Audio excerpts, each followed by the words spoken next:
Сәлем достар, сіздермен бірге Венера Жадыгер қызы. Бұл денсаулық үшін каналы. Бүгінгі тақырыбымыз температура.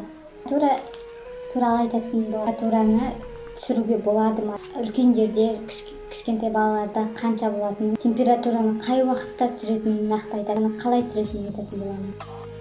Лайк басып, комментарий жазып, каналыма тіркелуді ұмытпаңдар. Температура дегеніміз адамда негізі ағзаның қорғаныс әсері, ағзаны қорғап, вирус пен бактериялардан қорғап күресуі. Яғни температура адамда болғанда ол вирус пен бактериямен адам күресіп жатады. Яғни ағза күресіп жатады. Сондықтан температураны бірден түсірмеу керек. Негізгі температура қалыпты жағдайда 36-6 үлкендерде, ал кішкентай балдарда 37-5-ке дейін қалыпты болып саналады. Температураны қай уақытта түсіреміз? Температураны балаларда 38 градустан асып бара жатқанда түсіреміз.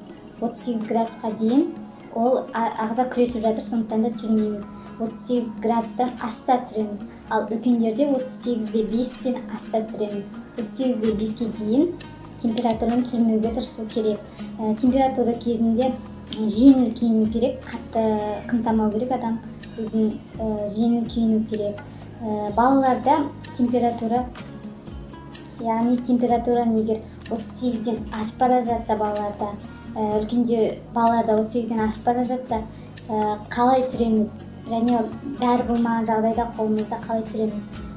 Бір жерде кетіп бара жатсаңыз, жолда или қолымызда үйде мүлдем дәрі болмаса, сол кезде қалай түсіреміз? Жарты стакан су және жарты стакан спирт аламыз, сосын араластырамыз да, сол дайын араластырған қоспамызды, яғни соны баланың екі қолтығына, сосын және шаптарына және мойындарына басасыз, жағасыз, или жаңағыдай орамал болсын, дымқыл орамалмен салып қоясыз қолтықтарына.